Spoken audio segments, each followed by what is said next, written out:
Tell me this ain't a movie star. What, are you kidding? Hey, they gotta make me a movie star. Hey, as soon as they see this hair, they're gonna say, Sam, get over here. Get in front of these cameras. There's 100 million women out there just waiting to run that hair between their legs.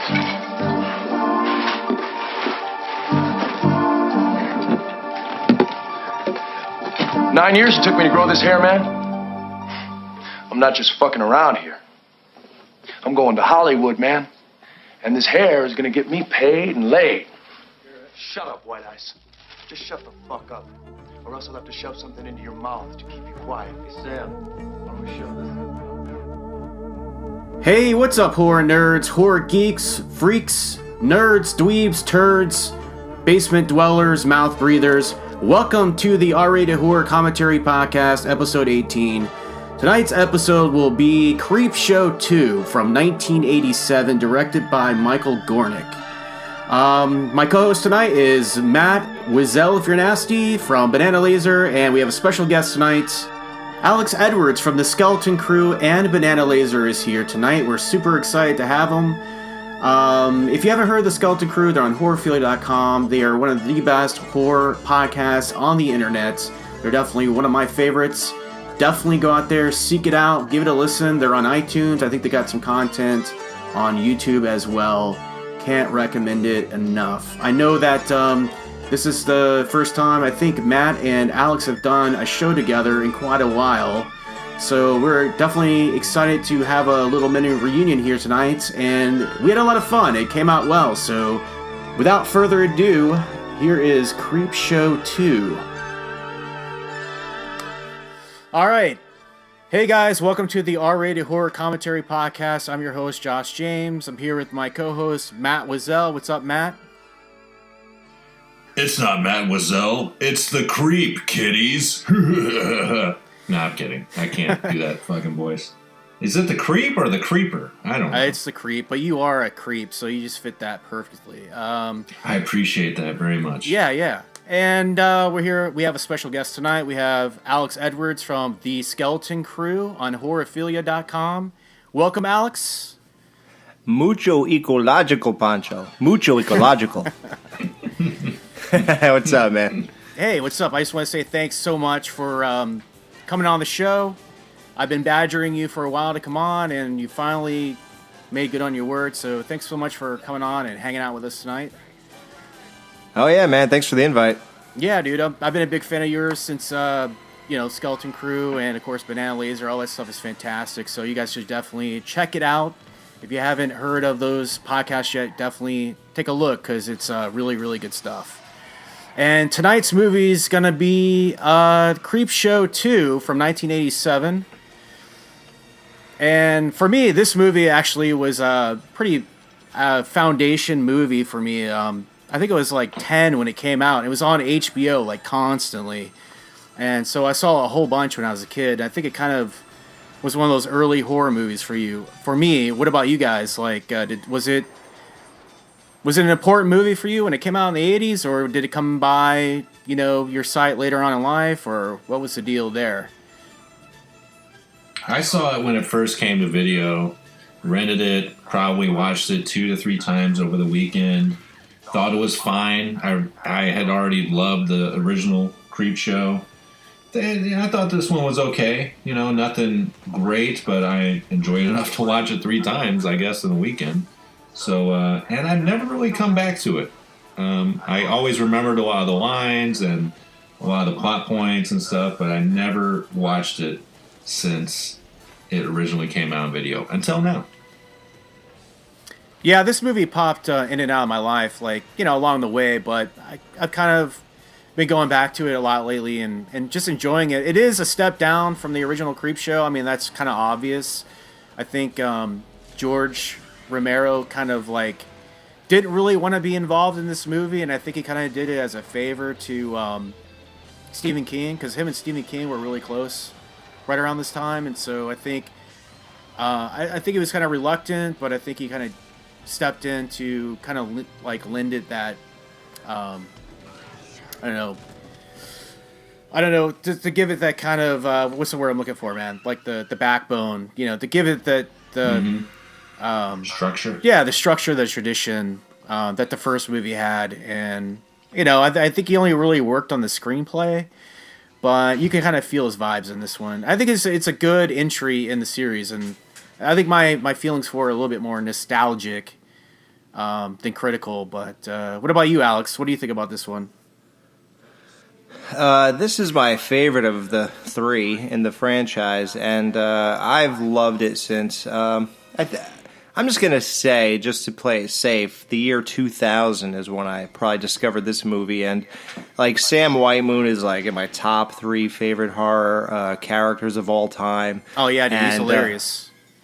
He's insanely... if anybody could see me, if we were doing video Skype, you'd see I'm wearing a Sam Whitemoon shirt that Jason Lloyd let me know about. He must have seen it somewhere, and he sent me the link, and I said, okay, I got this. Dude, are you fucking serious? There's a Sam Whitemoon... Are you being sarcastic, or are you being serious right now? Oh, no, serious. It says there's no dust in Hollywood, man. Oh, yeah. Holy shit, you gotta send me that link, man. You gotta send me that link. Oh, yeah. And the second segment, The Raft, I just absolutely love, and I'm really glad we're doing it tonight because it's I haven't watched this yet this summer, and that is the greatest summer segment to me for horror, and I love the asshole in that segment. It's just classic. What's his? I don't even know his name. Deke or something? Yeah. I think. Yeah. I don't know. Dick? He acts like a dick. But, yeah, that's, amazing to me. And believe it or not, the most iconic one that everyone remembers, The Hitchhiker, everybody always says, thanks for the ride, lady, if you ever mention this movie. Absolutely. Yeah, and for some reason, until I started picturing that as O.J. Simpson, it just wasn't that great to me. But now that I think of him, it's amazing. So yeah, I mean, the funny thing is, dude, is as far as any kind of horror movies having to do with water, everybody usually goes to Jaws. This is the one movie that freaks them out. But for me, The Raft, that scares me more than Jaws ever did, honestly. There's just something weird and creepy and off about that whole... I mean, The Raft, I think personally, is the best segment of this whole fucking movie. It's just, it's just wild, and it just seems like a scenario you could get yourself into. And it was really well executed, even though the slick is a little cheesy in parts. I mean, they really did the best they could. But the characters are great, and the setting is really great in that. So, yeah, absolutely. In case you guys don't know, Alex, I think you did a retrospective for Creepshow 1 and 2. And you really do talk in depth about each segment of this movie specifically in your podcast, right? I mean, oh yeah, you only we did went 1 all and 2, out right? for this. Yeah. We did part 3, but we did that back in 2012 in a Jump the Shark segment because that's when we used to do the Jump the Shark thing a lot, and that was obviously the shark jumper of this franchise. So I just kind of threw it in there. I really never considered that we were going to do a retrospective. So by the time we went to do one, I was like, well, I'm not going to make you guys watch that. And I certainly don't want to watch it again. So I just told people to go check, or maybe I even put it at the end of our retro. I think I did put it at the end of our retro, actually. So it would seem like just another part of our retro, except for the fact that 2 different people are on that segment. Right. Yeah. I mean, I remember the 2 segments that you did on the Creepshow really good. I'll have to go back and check out the one you did for 3. I didn't realize that you snuck it in there, so I'll have to go back and listen to it. Yeah, let me double check before we finish this. That's cool. Well, we can add it in at the end or something. But as far as talking about Romero goes, even though he had just a small part in this, Romero really was an important figure to me in the horror field, just because I think some of my earliest horror films were his zombie movies. Obviously, I think Night of the Living Dead, ironically, was kind of came into my life a little bit later on down the line. I think Day of the Dead was really, I think, the first one I saw of his on VHS.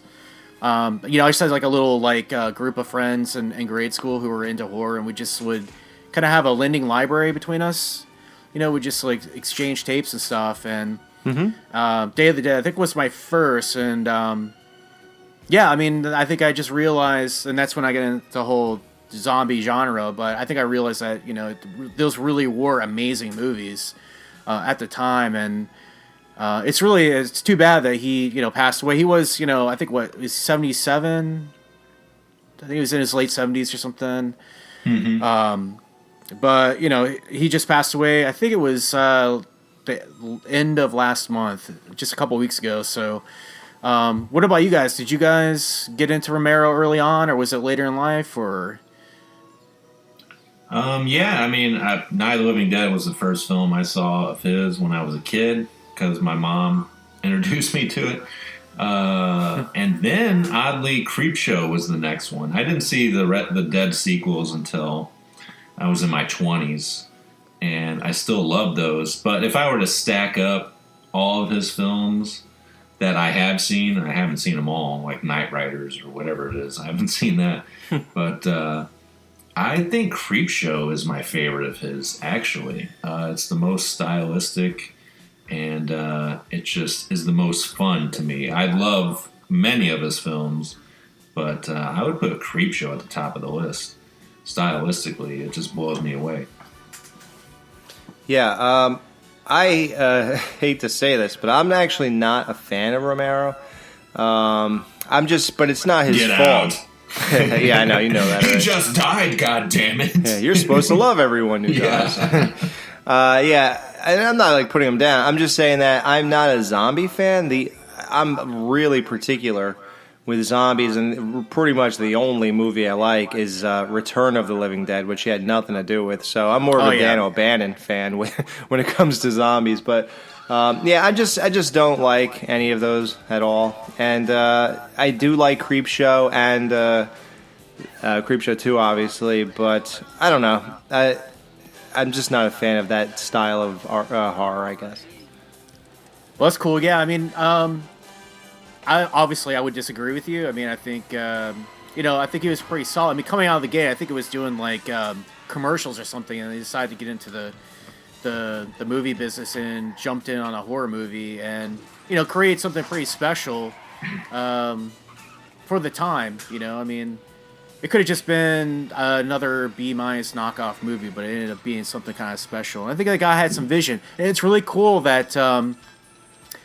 Over all the years that he had a career, he really opened himself up to the fans and helped people by giving them a hand up into the industry. I know, obviously, that he helped out Greg Nicotero getting into the business, who's got a great story about how he ran into George Romero in Italy or something, and told him he was a big fan of his movies and stuff, and I think Romero gave him his business card, and then when he got back to the States, he actually hooked him up with Savini, and that's how he got started in the business. So, he's just a very generous guy, old school, really, really cool. So, yeah, man, I mean, to each their own. I love Return of the Living Dead, too. That's actually one of my all-time favorite movies. That's one I definitely have to get on the list to do for the podcast, but... So, do you guys have any final thoughts before we jump into this juggernaut of a movie? Yeah, I've been growing a Venus flytrap all summer, and it's ready to feast. Nice. I just laid down a fresh new coat of paint on my my wooden Indian, and I'm ready to sell some trinkets. Fantastic. Well, let's do the classic countdown. We're right at the opening shot of the movie where it says New World Pictures. There's a clock tower behind it. It's the very first 2 seconds of the actual movie, very first frame of the movie. So we're all ready to go. Go ahead and line it up, and we're going to count down in 3, 2, 1, and play.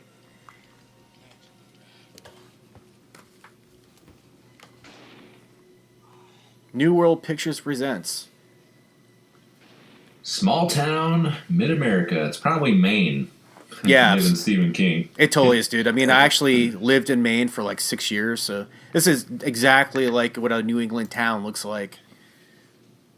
But I think this movie was directed by Michael Gornick, and I think it just kind of fell in his lap because Savini couldn't do it.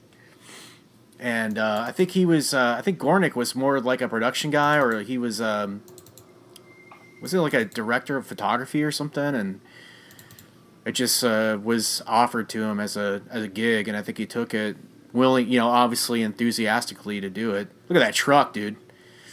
The license plate says seems like everybody on this film was like a second hand, because since Romero wasn't directing and Savini is only here in this moment. It's great makeups. Okay, I have a question right off the bat. Why does it start live action and then go to cartoon? Why not just do one or the other? Isn't that weird? It is kind of weird. I don't know. Maybe they were just trying to overlap them as best they could at the time. But I think the animations, I mean, they only could budget, I think, $25,000 for the animation, which is like really, really low. See, that the problem is that this movie I think could have been a lot more, but they really they cut it off at the knees with the budget because like apparently like the original movie didn't perform as well as they were hoping it would, and these animations are. I mean, I started out in the business as an animator because I'm an artist and I was an animator, and like looking at these animations, they're very like wobbly. They're not very smooth. You could tell they were kind of like rushed on a budget, and I appreciate them for what they are, but I don't know, man. I think because they had to sacrifice the sort of like, in the first movie, it was very comic booky in the way they framed it when they filmed the actual live action scenes and stuff. But they couldn't do that because of the budget, so they threw what they had into doing some low budget animation for it, and we get what we get. But I mean, there is a sort of like campiness to it that I like. Doesn't really bother me too much, Yeah, I just never really thought about it until watching it the other day. It's like, man, they're only live action for like 5 seconds. I'm sure it's probably cheaper to not actually have to film, and they just do. I think the director really wanted to integrate the comics into it somehow. Yeah, that makes sense. Yeah. Now that you say it out loud, it makes sense. Yeah. This picture looks weird. Yeah, what are they doing? Yeah. Holy shit. Mucho ecological up your bunghole. He's bear hugging him then. Little man love on the raft. He has a Woody. There's the music is very striking in this film, and I can't say I like all of it, but like the main theme here at the beginning, I really love. Composed by Les Reed. He's always living in Lou Reed's shadow. And poor son of a bitch.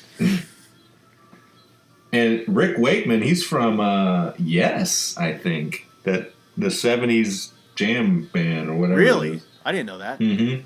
Yeah, he also did The Burning. The score to that, I think. Nice. Yeah. That's a great movie. I love that one. There aren't that many slasher flicks that veer off the, that are a lot like, say, Friday, that, they're kind of like maybe a step under Friday the 13th or whatever. They try to copy it that are good, and that one is definitely like one of the best ones, I think. Mm-hmm. It's pretty good.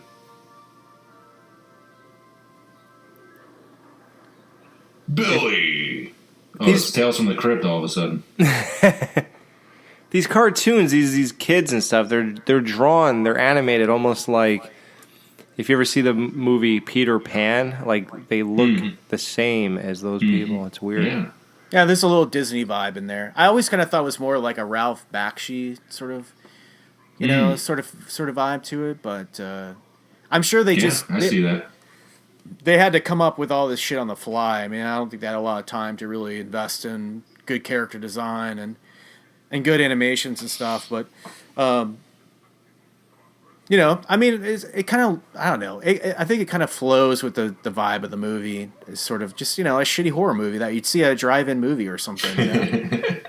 Right. Real shitty. So, Alex, this is your favorite segment, or are you just like White Moon? Yeah, the best. I don't know. It's hard to say. He's so good in this that it's hard to say the Raft is more of a favorite. So, I don't know. I kind of see him as two of the same thing. You know. Yeah. What is it about? What is it about the White Moon character that you really get off on? Like, what is it? He's fucking sexy as fuck. You see that hair? It's the hair, man. I just want to run it through my thighs. Yeah. No, it's his sadistic He has a commanding presence. Yeah. And I think that it's weird because he's almost not exactly like a genuine, authentic character. Like he's sort of like a bad actor in a way, and he doesn't look like a normal person would look in a movie. He looks low budget and stuff. So it's kind of funny that he's trying to portray something that the director and all this cannot really convey. And it's funny that way. And then it's funny, like, all the lines he's given are great. And it's just like something is just so off about the whole thing that it all comes together in a very unique way. And I don't know, I like it that way. Yeah. I don't know. Apparently they filmed this like after they filmed The Raft. The Raft they filmed first, and then because of bad weather, like that got pushed behind schedule. And so like the executives were like basically looking over his shoulder, like rushing him through this segment. And I think that probably is why it feels kind of awkward in that way, you know, like they didn't even have they didn't have studio sets. They had to actually like, you know, film these in an actual like podunk stores in the middle of fucking bumfuck Arizona, wherever it was. But I think it all hangs together really well. I think I like it, you know, like I like the kind of clunkiness of the whole movie, really, but especially of this segment. Yeah, that's what it is. It's clunky. It's not polished at all. Like his hair doesn't even look good, oddly enough. You know, like he's like bragging about something that when he talks about it, you can't help but look up at it. You're like, well, it's not that nice, really. I mean, it's okay. Is that like a wig, do you think? Or do you think that's his real hair? I don't know. It's just weird. It's like the whole crux of his whole thing, and it's still not even that great. Like it just exemplifies everything about this whole segment. Yeah, I think he could get laid easier with those abs.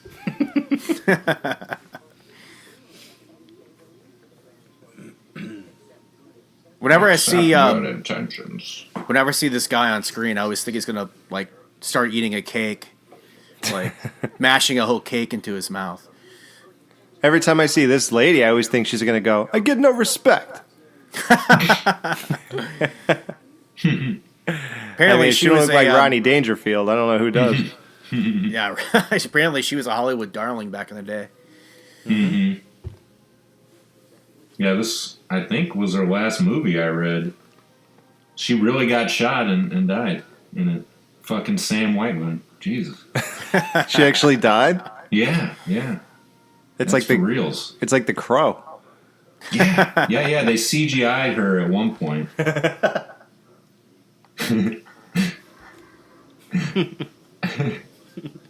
I keep thinking that fucking Frank Drebin from Police Squad is going to show up any second. Where's the body? You're standing on it, Frank. Man, I just watched that movie the other night. It was I think it was on HBO Go or something. I watched it and because I hadn't seen the was it The Naked Gun in like probably at least like 10, 15 years. And man, it was fucking hilarious, dude. I still love that movie. It's great. Yeah, it's good. I love this douchebag gets chauffeured across the goddamn street. Holy shit. It's like, I'm not walking over there. The fucking road's dirty. It took more effort to get in and out of the car than it would have to walk. Shit.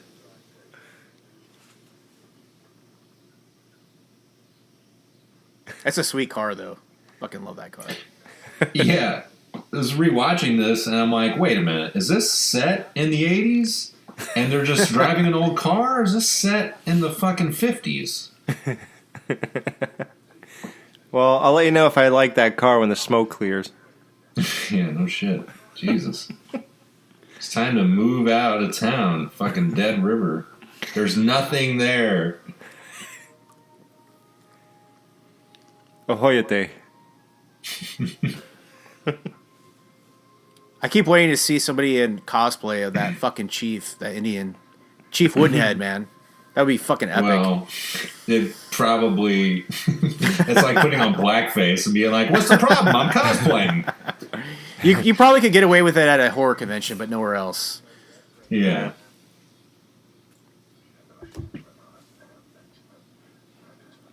I went to a horror convention as an aborted baby and nobody had a problem with it. Yeah, it's fine. I think the horror crowd is less judgmental than the tend to be less PC, you know, less of a PC crowd in the horror genre. I don't know. I went to a convention with my dick out and it caused real problems. Why? Because it's so small. Yeah, exactly. Everybody's like, look at that tiny penis. Wait a minute, I can't even see a penis. There wasn't enough to fit in everyone's mouth. Yeah.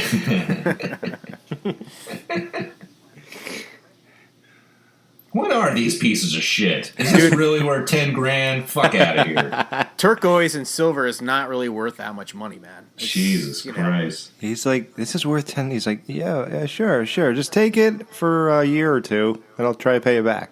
He's taking these old people for a fucking ride, man.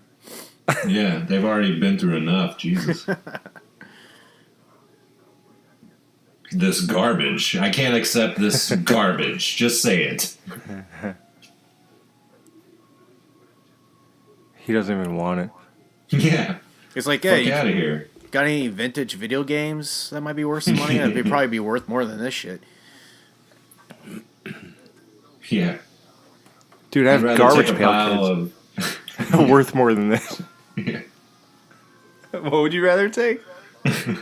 Pile of Atari ET game cartridges.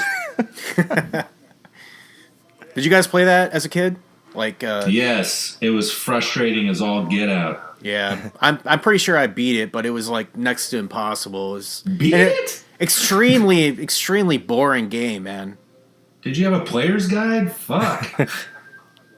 I think it was I just had trial, no idea what was going on in that fucking game. fucking trial and error, man. It's just finding the little glowing pieces and bringing them places. That's pretty much it. I think it's actually buried out behind the store here. Mm-hmm. Mm-hmm. Yeah, and a big hole.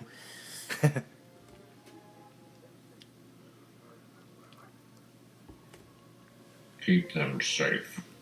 If I have one complaint about this movie, and I hate to complain, but I'm feeling it right now, is that I feel like there's only 3 segments and they're all just too long. Do you guys feel that when you watch these? No. Really? I kind Fuck. of go back and forth, dude. Like, it's kind of, I don't know. I kind of like that they kind of expand, like, because I know the first one had 5, right? Mm-hmm. This one they kind of expand on each story a little bit. And I kind of like the fact that you get to sit in the story a little bit longer. You know, I mean, Yeah. it doesn't really bother me that much because I think they're all 3 of them are really strong. You know, Yeah. but Well, later in this segment, I almost pulled out a stopwatch, but there's an establishing shot of a house. I feel like it's where the rich one gets killed. But that establishing shot is, I want to say 10 seconds long. It's ridiculously long. yeah. I mean, would you guys? Like, what are you doing? Cut already? Would you guys put these segments in this order, or would you switch it around? Would you put like the Wrath first, and then this one second, and then finish strong with Hitchhiker? Or I like this order. No, I think it's good. Yeah, it's good. I think this is a great opening. And yeah, then you hit him with the Raft, which is, I think, everyone's favorite, kind of. And then, yeah, it's a great finish with the Hitchhiker. It's actually fitting because the whole idea that you're supposed to get out of the Hitchhiker is that it's so exhausting that he's just always there no matter what you do. And I think that's telling in like or not telling, but it's. I think it goes hand in hand with watching a movie. By the time you're in the last half hour, it's like, all right, I want to get up and go do something else. So it actually fits your actual, overall emotion and feelings at that time. So it's actually kind of fitting. It's kind of hard to accurately judge this movie because I've been so familiar with it since I was like fucking 10. You know, it's like 30 Wait, years. Did it just turn nighttime in 2 seconds? Yeah. Yeah. That's great. That's a fucking great intro for a character, though, you know? The way he's lit from underneath, I love that. It's really cool. Who, this guy? Oh, you mean Sam Whitemoon? Yeah. Yeah, I think that's the singular moment in this film that gets the color part that the first one did to great effect. It doesn't really they don't really do it that much in this movie, but that's one moment where it really stands out. Shit. I like this guy's intro. The way, like, did you guys ever try to open up a can of beer with one hand? Yes. And did it shoot out like that? Yes.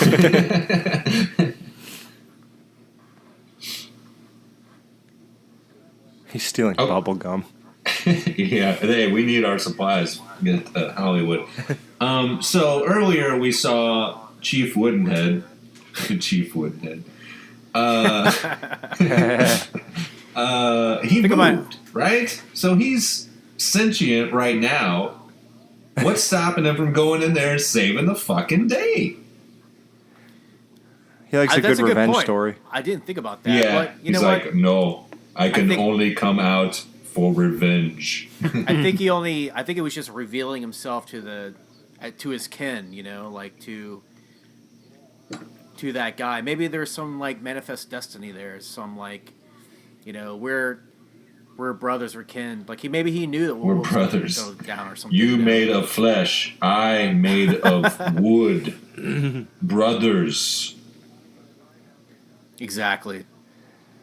Empty your fucking pockets, asshole. Yeah, I mean, I like how he's drinking Diet Pepsi. Mm-hmm. Hey, gotta lose the weight. Better late than never. Fatso and what's the other guy? Rich Boy. Yeah. That's so Sam rich really boy. values his friends. Slave. Yeah. I don't know. I love his delivery for all this. I know, it's amazing. I do think this movie was casted perfect, like all the way through, man. Like, you know, there isn't really a weak one in the bunch. I don't think. I mean, everybody performs their roles really well, and yeah, it's very over the top. You know, everybody knows how to deliver on, at least on that front. You know.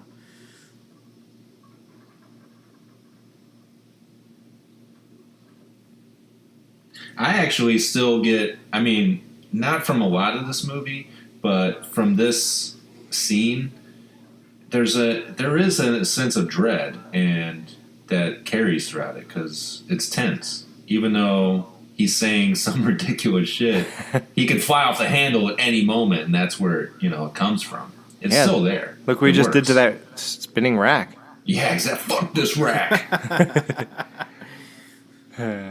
Yeah, I mean that's Fuck all these due to potatoes. that's all due to his character because I mean he really is fucking over the top. You know, he's a man on a mission. You know, he's fucking.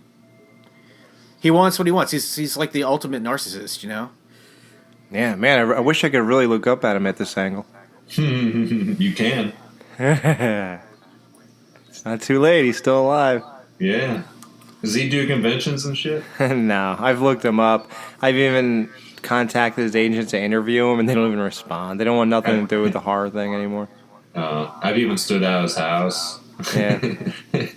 I never did. even have- I never did look this guy up on IMDb. Has he done other stuff or Yeah. really? Yep. Anything I would know or? I didn't recognize anything. Over here, lady. Over here, lady. Don't make me ask you a third time. Yeah, he's got lots of parts. Fight Club, Alien 3, Sully, Jack Wow. Reacher. I mean, it's a big movie. He's probably just a guy in the background or something. But Yeah, I think he walked through an alleyway in one of them.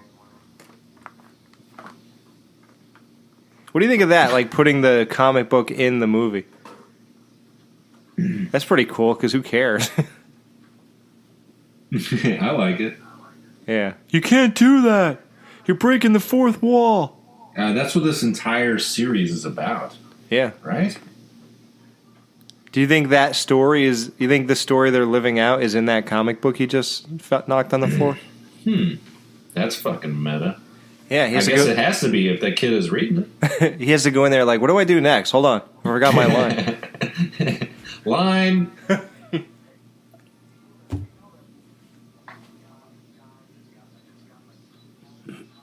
Yeah, Superman.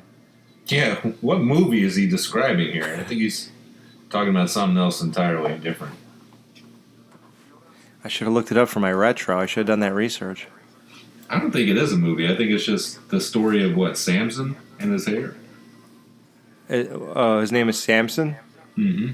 Huh. Oh, it's not a movie. They never made a movie about that, no? Yeah, I don't think so. Man, look at those abs. That's what I'm saying, dude. Cut the hair and just take the jacket off. Peck City. Jacket off.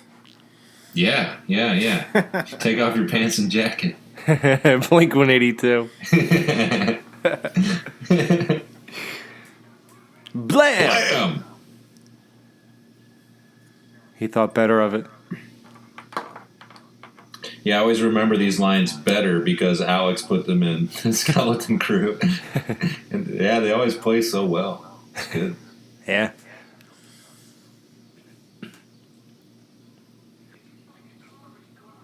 Yeah, you definitely have some like good insight to the character, because I never really thought about Sam Whitemoon that much, other than he was just like a thug, you know. But Yeah. he really does hold this whole thing together, and he really is an interesting character for sure. Well, in horror, he's like one of the most animated, I guess. Like everybody else just sort of walks around killing people, right? I mean, like it's cool to see some personality in one of these killers, you know? I just wish that they had really expounded on his death a little bit more. Like they should have shown a little bit more gore in him, like getting scalped at the end. You know, like that would have been. I don't know. I'm like, if they're gonna, save it for one character in the sketch to fucking really get gruesome with, it would have been his character. You know. I think we talked about this aspect of this movie because watch right here, like the gore is bad. Like look at this, right? Well, like that's Yeah, it. what is that? Right. There's not even there's nothing there. Now now it's just that. Like, and that's it. And then when this guy gets shot, I think it's even worse. Like, well, they cut away from everything basically, and they show it after, which is, a little bit of a drag, but I guess you would have way more holes in them right there. Yeah, I guess that's something. But yeah, whenever Woodenhead gets the revenge, most of those kills are truncated. One is seen in shadow. Right. The scalping is not seen. Yeah. And then the other guy, I think the arrow is in his head. Then they go up and show us. Yeah, exactly. I mean, even Sleepaway Camp tried harder. I wonder if that was like I don't think it was like I don't think they did that because of, budgetary thing. I think they maybe did it because they were trying to get a different rating, perhaps, or something, I thought it's because Tom Savini wasn't there. Yeah, they didn't have somebody skilled enough to pull it off. Yeah, but those K and B guys were always really good with that stuff. So I think it was more of a directorial choice for them to not put it in. I mean, well, that's a shame. Yeah, that's one hell of a way to make a horror movie, huh? Fuck yeah! I mean, it's just not showing anything.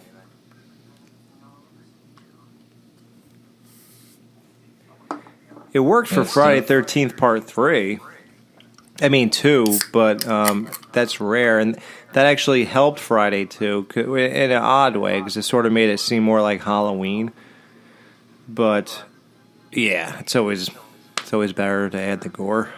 My argument is, look at the very last shot of this movie where they have the guy's mangled face. Oh, that's pretty good. You know, yeah. which is really gory, and like, why wouldn't they just put a little bit more gore into this thing? Like, show him like slicing his fucking scalp off and pulling back the hair, and just like really giving him his his due. Like.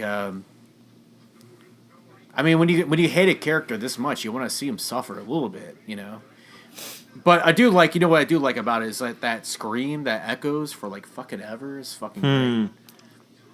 It's a good. I can still hear it now. Gore. Yeah, it never ends. It's just constantly. It's going still mad. there. Yeah, it would have been cool to see his face, and then he had like a rubber cap on, and it looked like a skull. That would have been cool. Mm-hmm. Yeah, exactly. I mean, that would have been like a little bit of extra something to make it more visceral. Would have been really cool, but yeah, they just didn't go that way for whatever reason.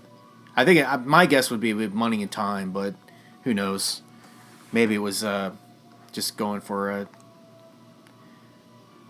lower rating or something. Was this rated R? I don't think it was. Was it? Was it PG-13? Yeah, no, it's rated R. Is it? Yeah. Yeah. Yeah, I it didn't feel take like much. if it were out now, you could get a PG-13. Well, there still is blood and stuff. I think you can get E for everyone right now. Yeah, this is like a Goosebumps episode almost. Fucking Chief Woodenhead, the most stealth killer known to man. He's got to walk silent, man, because he ain't running. I love how you can see the latex seam on the inside of the thumb there. Oh, I didn't see it. He's just pissed off because he can't undo his pants.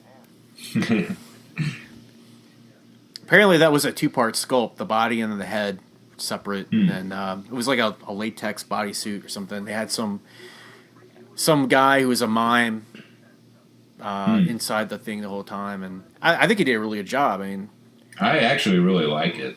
Yeah, I think it looks good. Is he still there? He just takes for. He's slower than the Ents in the Lord of the Rings.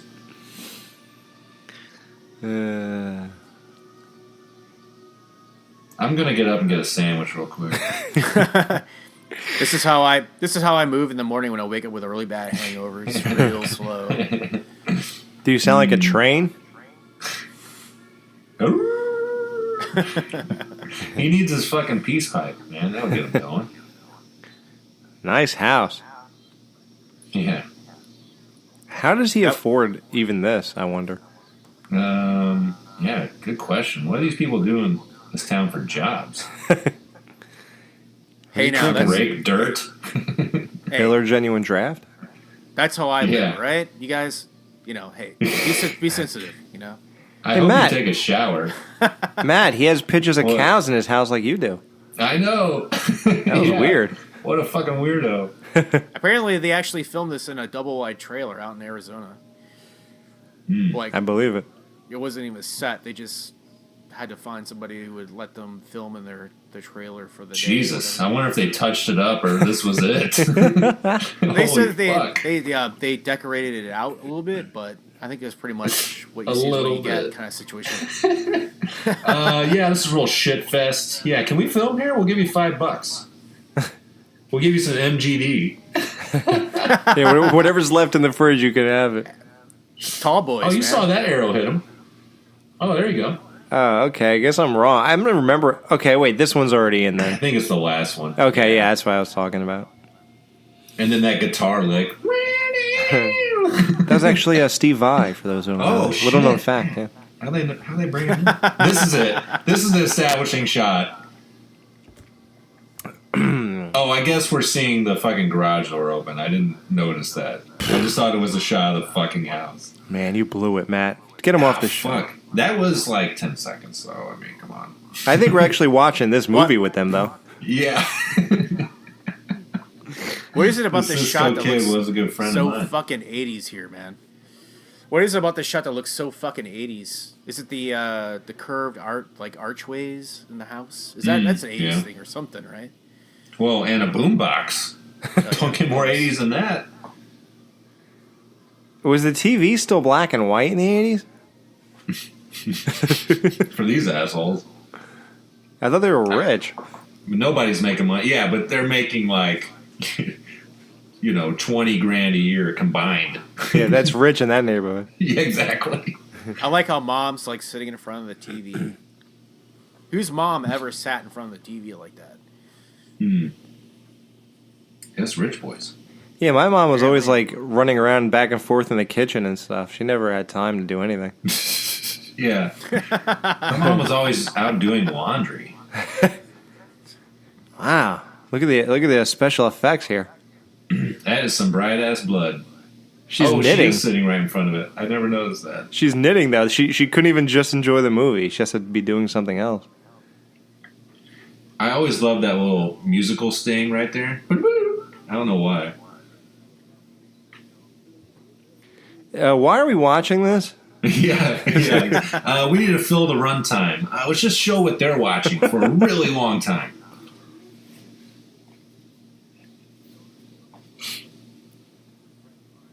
Now, when he shot the lady, was that an accident? It seemed to me like an accident, right? But then he was like just straight for killing the dude. All about it. I think it was I think it was it was an impulse. I think he kind of shocked himself like that he did it. I mean, obviously up until then he was like a thug, but then he was a murderer all of a sudden, so it makes sense to me that he just was an impulse, whatever. But I don't think he really cared, because he's such a fucking sociopath, like. Okay, does he only have one door to his house? He ran into the bathroom. Go out the back and run away. Why would you corner yourself into a fucking bathroom? Oh shit! Right here, man. I just would have liked to have seen a nice long slice along the scalp. It would have been nice for that shot, but. I guess it's one of those things that our imagination is probably more horrifying than what they could have put on screen. But that's not true in this case, but I'm going to go with that to make myself feel better about that ending. What are we watching, Jaws here? I mean, come on, man. Yeah, this kind of movie should have just went for the gore. But exactly. This is what we get. Oh, I do find this really strange in my rewatch, is that he pulls up, sees the scalp, and it's just like, that's it. He salutes him. He doesn't do any more investigating. No, never goes in there to see what happened to his friend. Yeah. Hey, buddy, why is there hair hanging outside in front of your store, and why are the windows shot out? Yeah, fuck. Yeah, but see, that's what I was saying before. It's like when they first locked eyes or whatever, like, there was a connection there, like an understanding of something that we don't understand as white people or something, Oh, there's a lot I don't understand as a white person. Exactly. How to dance. Check what your is it like white having a privilege, giant penis? How to shoot a free throw. Yeah.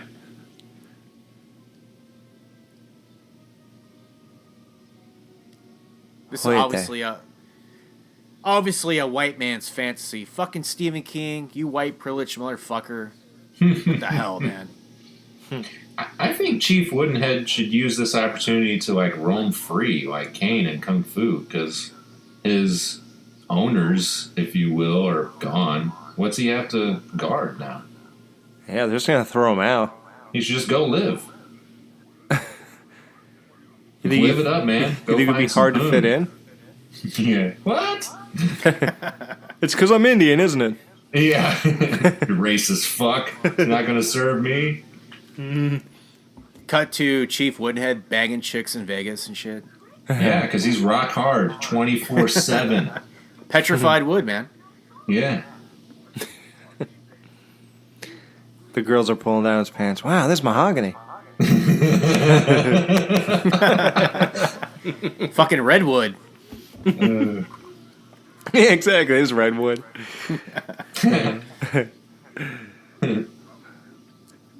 We're back to the cartoons.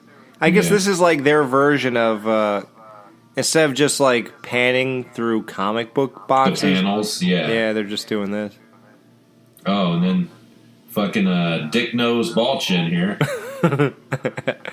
Yeah, he's got nothing on. Or fucking Peter Griffin's got nothing on this fucking guy with the fucking ball chin. He even has herpes. He's got a fucking wart on him. He's got genital warts on his fucking chin. Dick knows.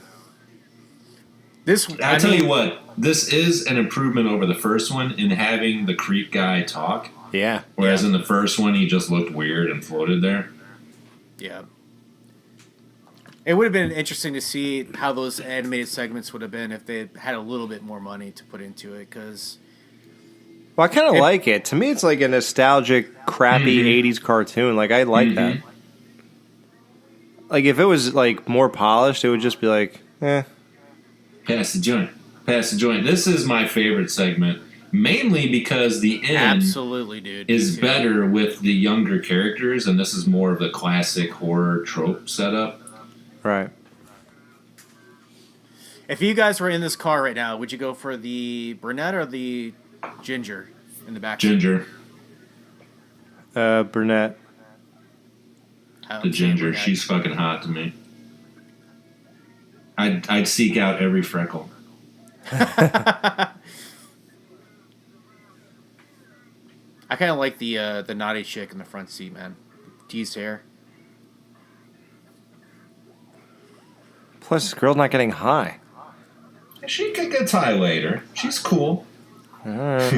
She also jumps in the lake with all of her clothes on, even though she has a bathing suit underneath. Real smart. And it's like September or fucking October or some bullshit. Yeah, don't they say something like that? Yeah. You guys ever like wonder what the backstory is with these four characters? Like, obviously the guy, the jock, and his girlfriend are like boyfriend, girlfriend, and they're hanging out, whatever. And like, why they bring these two dweeby people in the back seat with them? Like, did they just suck them into their like, No, he's friends with the guy. They're friends. And like, maybe they were like the other chick is an outsider that he's trying to have sex with.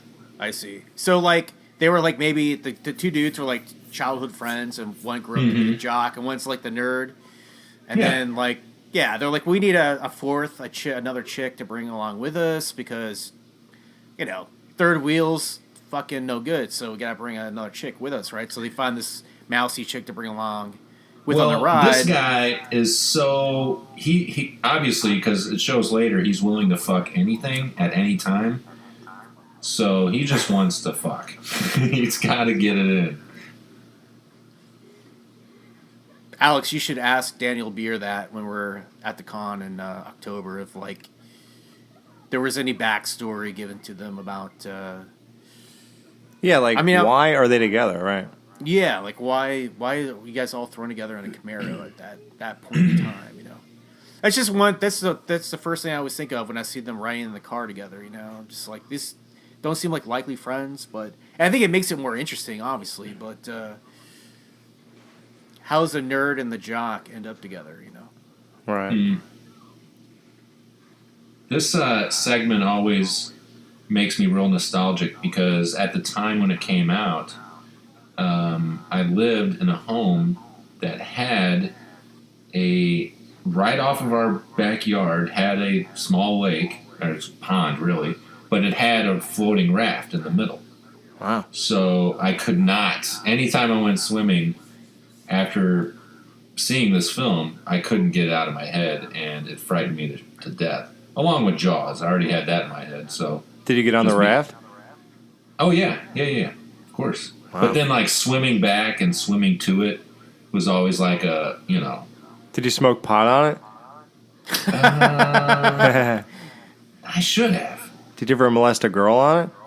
Well, can we press pause on the recording real quick? Don't worry, I'll edit it out, man. Yeah, just do it like I do in reverse, like.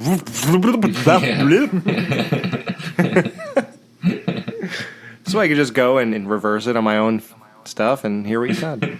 Yeah, exactly. I'm pretty sure that technology is widely available, but I'm sure they kidnapped me. Yeah. Hey, what's that over there? It's ducks. Wow, they're stuck in a garbage bag. Oh man. Yeah, the floating plastic looks fucking terrible. I guess they had like 4 different versions of that thing, 4 different shots or whatever. But I don't know. I mean, for the what they had at the time. I would rather see like a floating Glad bag in the water than a fucking CGI piece of shit. You know what I mean? Like, Yeah. they put a lot of work into figuring out how to do those shots, and they're all in camera. You know what I mean? The one shot is iconic with the girl when she's reaching out. Yeah, anytime the shit is surrounding someone and eating someone, that all looks good because it has a viscosity to it, you know. But that looks like literal plastic. Right. Yeah, the super slime they had. Mm-hmm. Yeah, that stuff is awesome. Don't tip the raft. Ooh, that must have hurt. My knee. He's really treating her like he wants to form a relationship. Yeah. Don't tip the raft. Also, when we would swim out to the raft, that we would try to tip the raft. We'd get like 5, 6 kids out there and all stand on one end and try to tip that bitch over.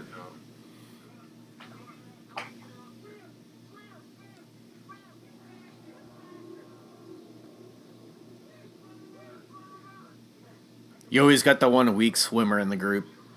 Mm-hmm. Come on, bitch. She's like, what do you want from me? I'm high.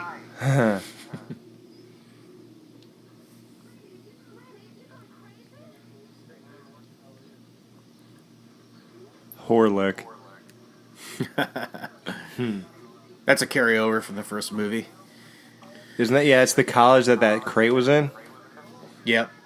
The crate. I think I wonder where they filmed this, because this location is pretty fucking bitchin'. It was some place called, I think it was Prescott, Arizona, or something like that. Oh, some okay. I know where that is. Yeah. Yeah, I think it's on the Blu-ray, right? They mentioned it in the director's commentary where it was, and they liked it because it was like a variety of surrounding environment. You know, like the mountains on one side, and then, you know, it was just had an appeal to the director that he liked or something. But apparently, like the lake was like fed by like a wellspring, like underneath, you know, coming straight up, and so it was like ice cold water. So the whole thing was like freezing cold the whole time. Fuck that. Look, Yeah, they were she just has like a fucking full bathing suit. Why would you leave a sweatshirt on? You moron. Oh, she's pulling out the big guns though. Ting ting. I think we said this guy looks like Christopher Reeves or something. Nah, it kind of does. Just, yeah, you know, some shots. He's got that boxy sort of structure about him or whatever. Is that Superman? Yeah. That guy? Oh, yeah. We should put, like, glasses on him and see if anybody recognizes him. I doubt it. Oh, there she is. You're right. Yeah, she's fucking token up, dude. This guy got to loosen up. Yeah. Maybe he just started. He just started out. He just started out paranoid by the weed, and then all of a sudden it's like turned into a fucking nightmare. Yeah. I like this guy's approach. I just can't get worried about it no matter how hard I try. That's a great line. I love him, man. I'd be like, are you still looking at that? Yeah. Like, dude, there's women here? Hello. I wonder what their plan was if this never happened. Like, what would the day's activities consist of exactly right now? Getting messed up and then who knows? Having a fucking raft orgy? Or yeah, you think he wants him involved? Oh, man. That's fucking great shot, dude. Fucking great shot. Yeah. And when she says it hurts, it hurts. Oh, it's like when what's his name, Rob in Friday 4 saying he's killing me. Yeah. It's like, would you actually say it hurts, or would you just scream? I don't know. I think you would say something like that. That's what makes it so fucking powerful. Oh, it does. Yeah, it makes it freaky. The first thing that comes to your mind is like, oh, it just fucking hurts, you know, and then you don't really know what's happening in the moment. Right. And she gets fucking enveloped by the fucking slick, and it's just great, you know. It's overacting, but it's fucking, you know. I mean, I think most people would just be thrashing around everywhere or whatever. But I wonder what was holding her up just now. Yeah, I'm interested in how they did that. I think I they guess had maybe it was divers a or shallow. something. They did it in shallow water. What a pussy. He just puked. Wait, does somebody barf in every segment? Because Fat Stuff barfed in the first one. Oh, yeah, I did mention that. And I think I forgot. I think right after this, in the retro, I said, does that lady puke when she's driving? Because then it would be 3. I don't know if we ever remembered to look. That would be a great running gag. Like if one of the passersby and the hitchhiker just threw up.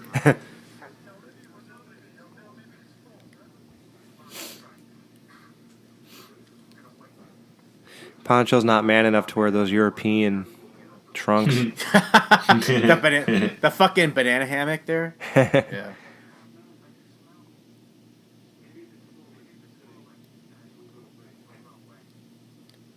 You guys ever worn one of those banana hammocks at the beach before?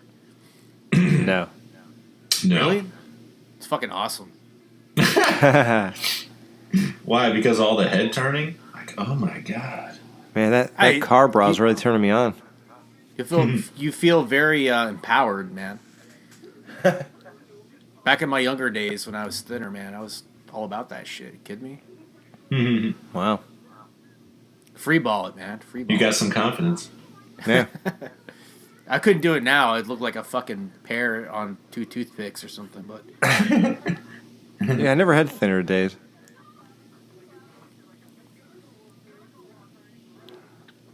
Oh, I hate this part, man. God, I hate this. oh yeah, this is fucking brutal, dude. Was he just popping Oxycontins? I think so.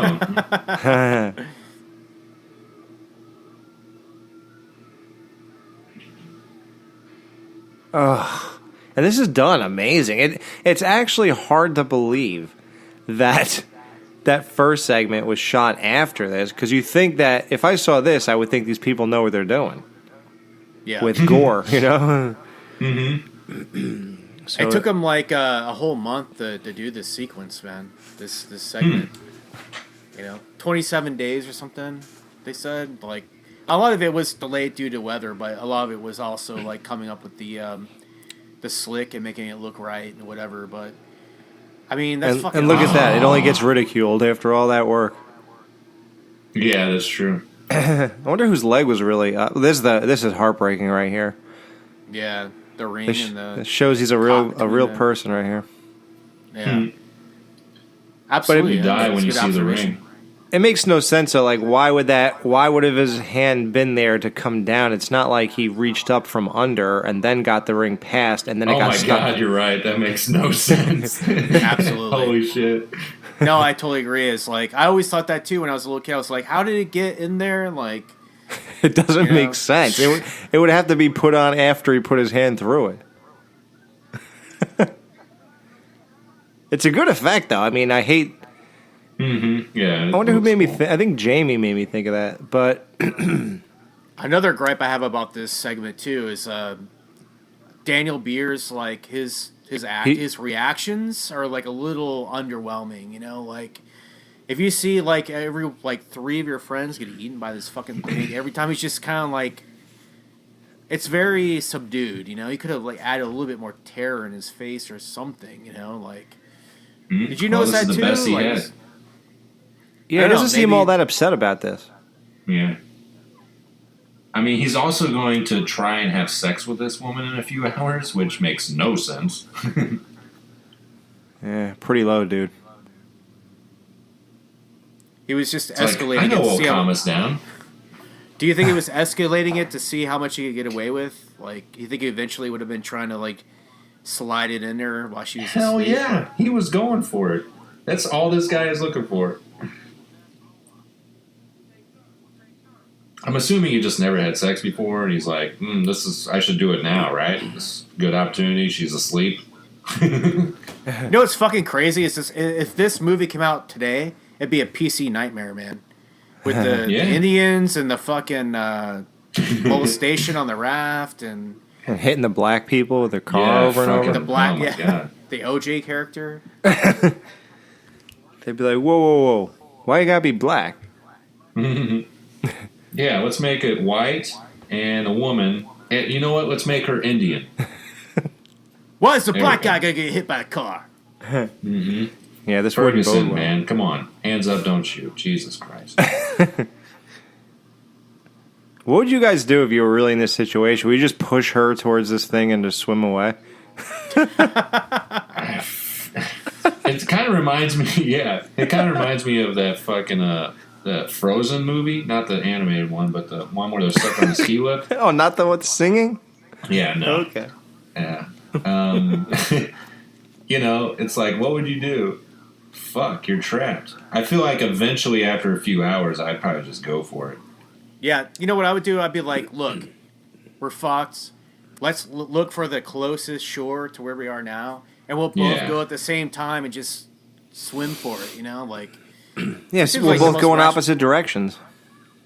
there you go. Opposite directions even better, Because you can always walk around the fucking shoreline anyway. Right.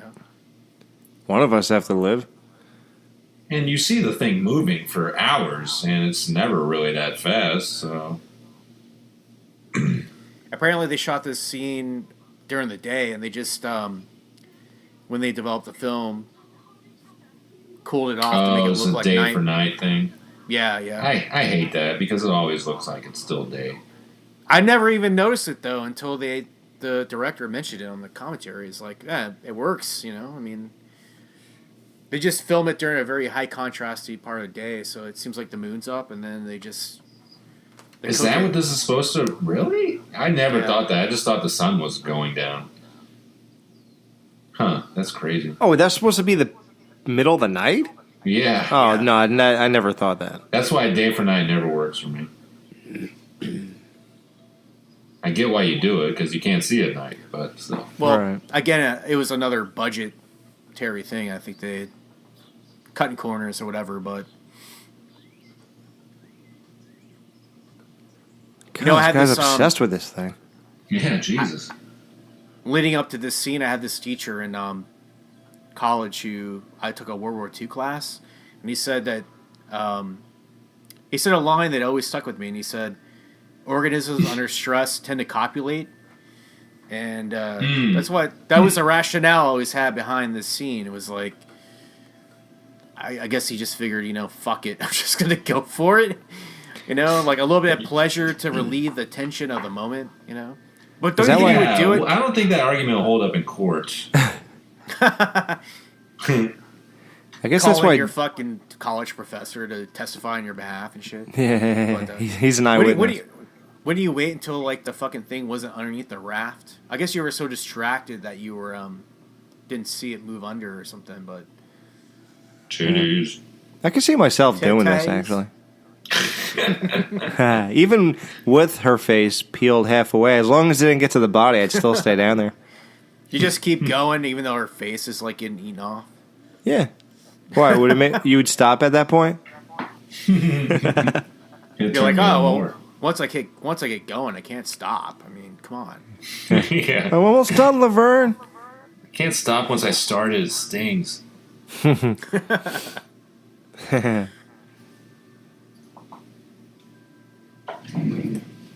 Wonder if that's really her body, because do they never show it all together, right? I think so, dude. I don't think they had the money to get a body double or something. Oh, I guess I'm wrong. Here it is. I thought I knew something. I do fucking love those nipples, though. Fucking perfect nipples. Perfect nipple placement. Perfect nipple placement. Yeah, they kept showing it in two different shots, so I just thought that they never actually showed it all together, but seldom right and wrong again. Another question to ask Daniel Beer when we see him in October. Yeah, like, why'd you stop, dude? What do you... I mean... Why didn't you just keep going, man? I would have. Hey, you're so picky. Make him all awkward and shit. Uncomfortable. See, like, why is he not already halfway on to the shore? So these shots are like the ones that I fucking love in this movie. Like these messy, sloppy, fucking gory shots. Where the things actually digest into the person. Yeah. Bloody, Oh, That's look how fucking quickly. great, dude. She looks like Jason that. from Part 8 at the end.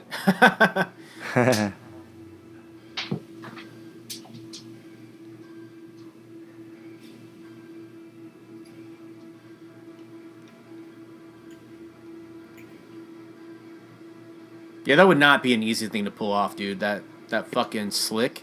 You know, apparently they had like towing things, and they had like underwater like. Is there like a motor under there? And stuff. I don't know. They had like a variety of different ways to track these oil slicks or these organic slicks on the water or whatever, and apparently it was a real pain in the fucking ass to do. Which makes sense because, you know, I couldn't fucking do it. I couldn't do it half as good with a fucking, you know, trash bag in the fucking water, you know? Yeah. I was like that, but this guy's a fucking moron. He saw this thing projectile up. He kind of... I almost didn't think he really sold that well, the very last shot. Like, he didn't look like he was actually trying to get away. He looked like he was posing for the end of a movie. Oh, yeah. You know, he didn't... knew it was going to be a hard cut. Yeah, he didn't look like he had an urgency to actually scramble out of there. I have a feeling that shot only worked until a certain point, and then it looked terrible. Right, So right. They tapered it off, you know, so he probably lost a little bit of the performance there at the end. Yeah, But because it's still a great shot, and the fact, I mean, especially since they did it all in frame, they lifted it up as a curtain and coming down. Right. I mean, it was pretty cool, you know. it's cool. I think they held on him a little. He could have just moved. I mean, I don't know why he has to have that pose. I mean, I would have liked it, and if he just kept continuing to try to leave, and then it just came down on him. You know, I don't understand the pose thing, but yeah, it's all right though. Uh-oh. Here comes trouble. Fucking Spurs. Holy shit. Such a weird touch. Spurs. Look, even these guys are hanging out with a nerdy person. Yeah, I thought that. He's even got taped glasses. Yeah. Fucking Cunningham. They should smear potatoes on his glasses. Like it. Look how yellow his teeth are. Jesus. He's like Scott Farkas. He has yellow eyes, too.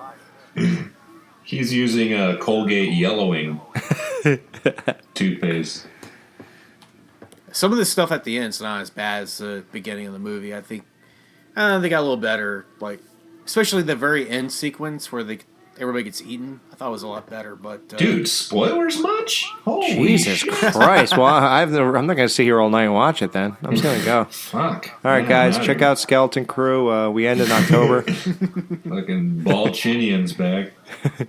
Is that Tom Savini talking?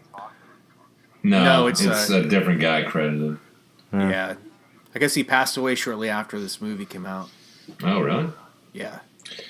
All right. They were actually talking about doing a Creepshow anthology TV series, and they were gonna have that guy come back into the voice, and for one reason or another, the TV series didn't work out, and then he died, and you know, it just didn't happen. Isn't that what Tales from the Dark Side is?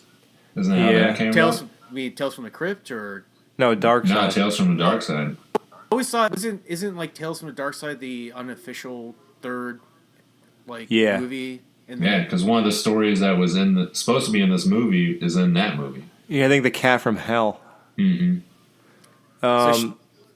Yeah, well, it was also a TV show. Right. A lot of people just think it's because it's actually called Tales from the Dark Side, the movie, instead of just, so they're obviously trying to refer to you that it's not the show. So. I like how they're bashing technology, digital technology. Hey, Matt, why are you playing CDs all the time? Just play cassettes. Well, dude, that's the kind of vapid conversation you have with a male whore. I mean, what do you expect? Matt, we were talking about career choices earlier before we start recording, and maybe we should be like fucking male gigolos, you know? Why not? You know, yeah, I can do this. Girls love a tall guy, you know. Yeah, but look, you have to bang. Yeah, no shit. She's not my cup of tea. Oh, dude, do you charge by the minute? How's that work? You get them hooked, and then you just keep upping your price, you know. What Stephen King book is behind him? Is that it? Yeah. That's it. I think it was actually before the book was released or something. But he wanted to have a plug or something in there. I don't know. I think I read that online. Of course he did. Take it with a grain of salt. I think she's hot, dude. I would fucking, I would get paid to have sex. Look at Ted over in the corner there. Well, yeah, if you're gonna pay me, I'd have sex with him. I mean, well, maybe not.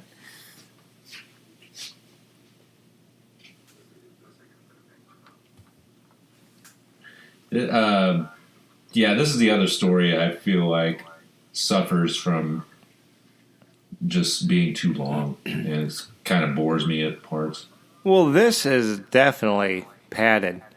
Yeah. I mean, it is just ridiculous. I mean, they for could some have established. Yeah, we get it. Yeah.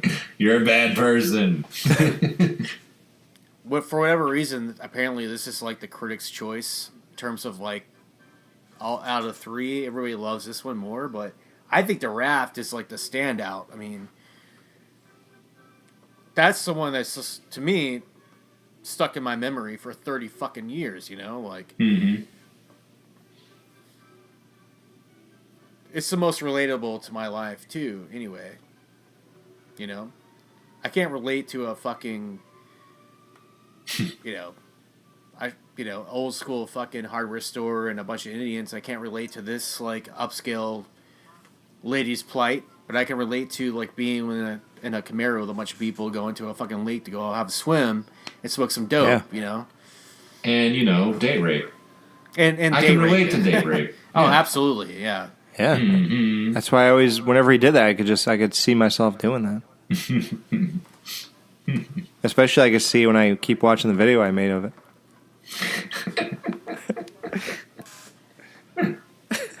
It's in an evidence locker, but I can see it now. Hey, Tiff, I got an idea. Just lay there and act like you're asleep, no matter what I do.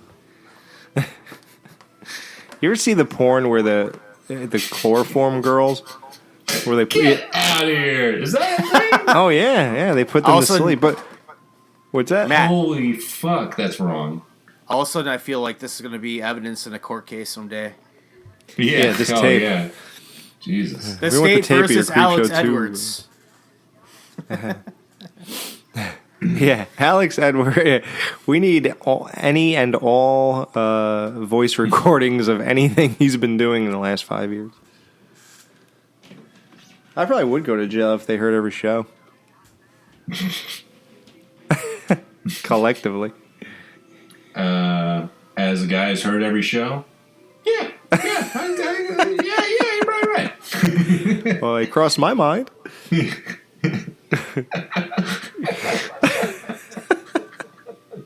Oh, fuck. Holy shit. Yeah, I feel like I just need to state for the record that never done anything illegal. Yeah, what is this turning into? Now, let's just talk about this. I agree with you, Matt, except for this amazing part. It is definitely a story that hangs on too long. I mean, I don't know. I mean, we're talking here, so it's going by quicker, I guess, and I never thought about it before. But, yeah, I mean, from the opening scene till this finally happening, it could have been done in half the time. I disagree. I disagree. Real quick. Really? I would say that, like, I think it's necessary for the story to drag it out a little bit longer because it's all about building up in her head of like the terror of the moment, the nightmare. Wait, dude, isn't this where you live? Don't you live in Dover? No. Is he trying to go to your house? Exactly. Yeah, it's just like right down the street from where I live, Oh, she saved you then. Okay, I'm sorry. Go ahead. Go ahead. You but I almost mean, had a black I think hitchhiker go into your community. Thank God she stopped him. she actually ran him over on purpose because no black people allowed in Dover. But Yeah, Dover. But no, I mean, I think a story of this nature, you have to ramp it up slowly so that you understand like her psychology and at the end where she's totally fucking loses it, right? Yeah, maybe you're right. It's a little bit I see your slower point. of a build, you know? I mean, it's not... It's more of a psychological story than the other two. So. I think one of these guys are George Romero. Little known fact. I think this guy is on a lot of cocaine right now. Oh, I'm sure. Something tells me. I don't know why. Wow. This guy's a car phone. Yeah, fucking rich bitch. Gornick was saying they had to do a lot of takes with Steven because he was not really the best actor. I'm so glad that truck driver was able to mow all that grass off of him. But apparently he tried really, really hard, though. Jesus. I like him in Maximum Overdrive when the ATM tells him to fuck off. Sing told me to fuck off!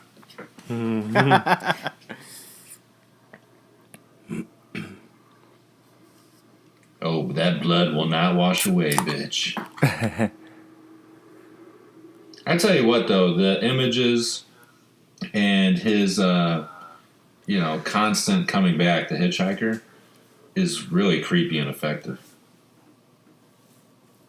Like, just, I don't know, just if you're driving along a dark road and you would keep seeing someone like that, that'd freak me the fuck out. Isn't this kind of stolen from the Twilight Zone Hitchhiker episode?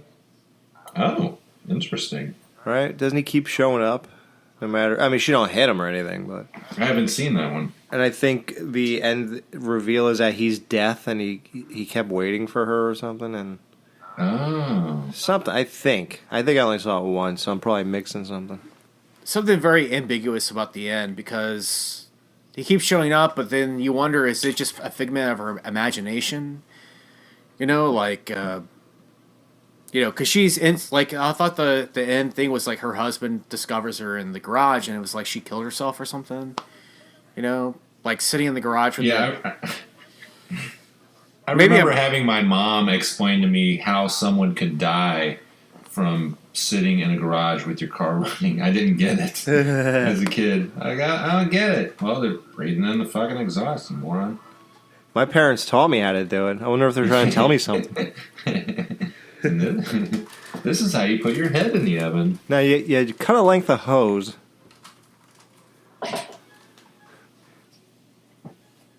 you can't find any, you could use ours.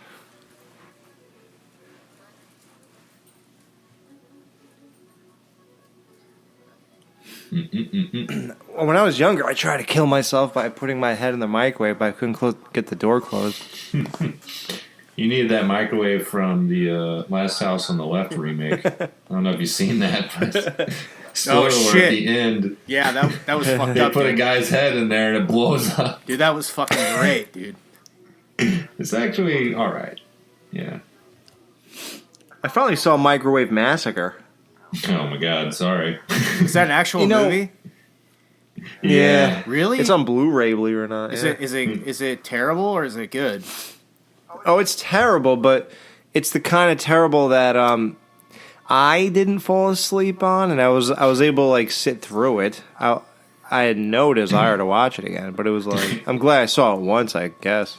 Is it better than Trick or Treats? Not really. I kind of like Trick or Treats. You said I actually saw that again on Blu-ray when it came out. You said it was called Microwave Massacre? Yeah. All right, I'll have to write that down. Check that out. Hey, listen. Don't come complaining to me when you're done with it. Yeah. He didn't recommend I haven't it, burned just enough. so you know. I haven't burned enough brain cells yet, so I gotta fucking check that out. You know. Mm-hmm.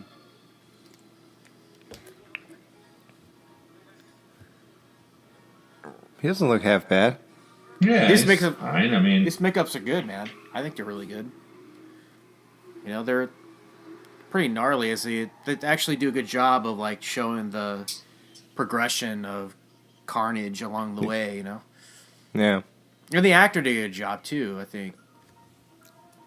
I love him. Anytime he says something, I think it's fucking hilarious. It's OJ, man. It's OJ. For me, I mean, as a little kid, even at 10, I was like, I knew it was kind of like about the prissy upper crust, upper middle class white chick, and then the nasty, gnarly, you know. Is that what they're doing? Yeah. You know, the nasty, gnarly fucking hobo guy, and then but to the extreme and pushing them together and like mashing them together, you know, like it's unsettling, literally. you know, like it's not even like a gore thing, but it's like a class thing too, you know. There's a little bit of Right. subtext there, I think, you know, going on. Well, is he homeless? I thought he was just looking for a ride.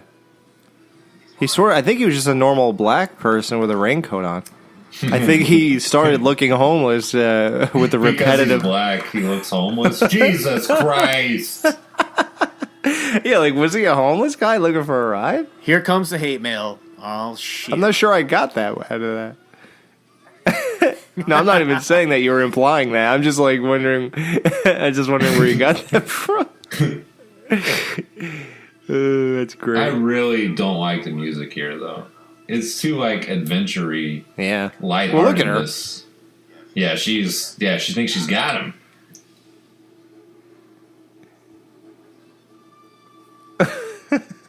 Yeah, this movie's making statements. I mean, The Raft is a statement on pollution, right?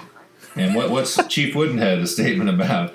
Hollywood destroying the youth? Yeah, that's it. She's pretty pleased with sugar on it.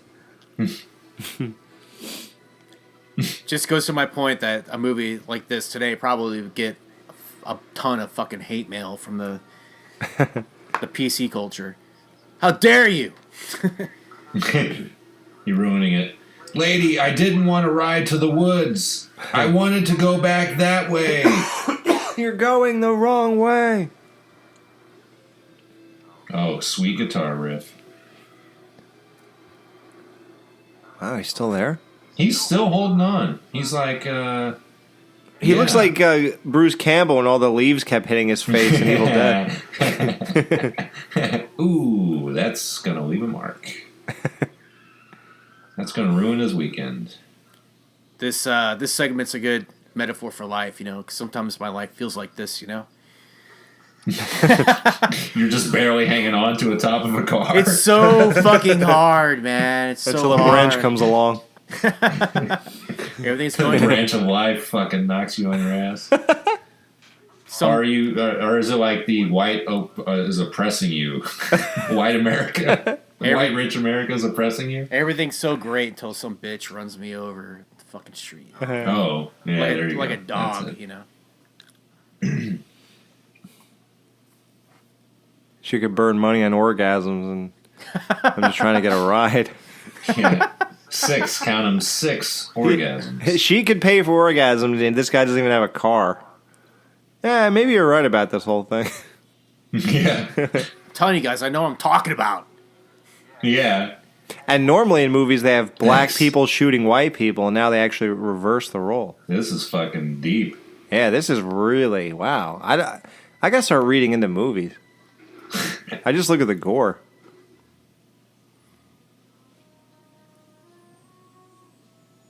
Like you would think he had the gun. Yeah. Look, he's wearing a Mrs. Voorhees sweater. Yeah, he's got the same skeletal look going on. Same blood stains around the neck. He's got the gloves from Friday 6. They don't Oh, fit. shit. You must have quit. He has OJ's gloves. Yeah, this doesn't make sense. If he was really black and homeless, he'd be trying to rape her right now. Yeah, this isn't true to life. Obviously, that's what she thinks going on. Well, it's a good thing OJ is out again, because now we can actually do part 2 of this movie. He could do the convention circuit. It could be Creepshow 2 part 2. What a brilliant idea. 2-part 2? Oh my god. Yeah, like make a Friday 2 part 2. Fuck that 3D shit. Exactly, man. I want a video of Jason shaving that head. Yeah.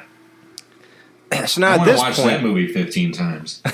if it's your favorite, you will. Yeah, definitely. Are you up to 18, by the way, by now, or no? No, 15. No, still there? Mm-hmm. I heard Dave just turned 40. Yeah. Happy birthday, Dave. Yep.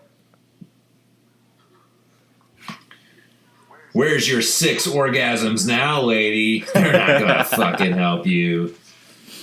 I think she's having orgasms right now behind the wheel. It's just getting off of this shit. Yeah, she's riding the stick shift. Still hate digital clocks? Yeah.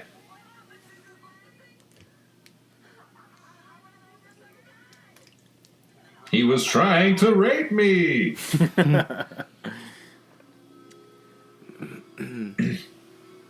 Now he's a hood ornament. He's a hood. Trying to say all black people are hood ornaments. Yeah. Just because he's When black, did he it's have a time hood to ornament. make that sign? I didn't. Does he have paint in his pocket? Yeah, he had a little bottle of whiteout. Yeah, I guess so. Yeah, where was that sign before Wait a he minute, just pulled it? whiteout? I see where you're going. Where was that sign before he pulled that out? It's like in Friday 4 where it says "fuck you" on the backside. His Dover sign says, Oh, yeah. "You killed me." Just in case somebody comes around that Somebody turn too kills fast. me. Ladies and gentlemen, direct your complaints to rratedhorror@gmail.com. Yeah. Now, what would you guys do? If she had half a brain, she would drive back up, turn hard, come back around, and back up into this guy 3 or 4 times. Why would you destroy your engine? Makes sense. Man, Well, she's a think girl, about so it. she doesn't understand these things. So, Yeah. we're lucky she knows where the gas goes. She like, probably pulls to the wrong side of the tank, the thing. I would have liked to see a little like blood explosion there when she hits him in the head for the first Oh, time. yeah. Like a Pop pop, like a pimple. like a burst. Yeah, like a burst of blood. But I always love this part because it just fucking rams this shit. It's like really fucking, it's brutal. And, they should have... Doesn't it start snowing when she wakes up? Mm-hmm. Yeah. Apparently that was an accident. Well, not accident. It was, it actually really started snowing and they didn't know what to do. So they just weaved it into the story somehow. So all the snow you see is actual real snow that happened on the Wow, scene. it's seamless. I actually think it's a good transition point because it gives the scene a different. It's like flavor, a passage of time. Yeah, exactly. Or something's changed, something's different, or whatever. But that was 4 days later. apparently that was just a total accident. It was a happy accident. No pun intended.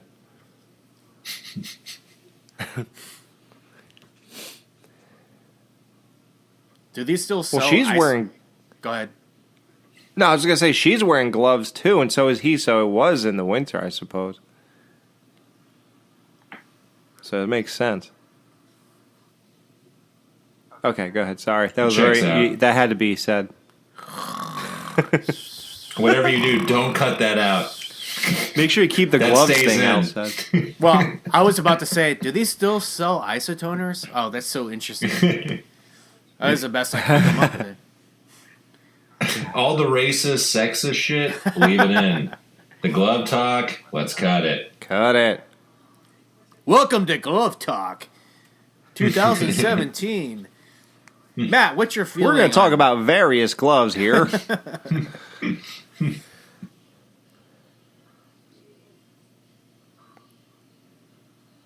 Nobody at all.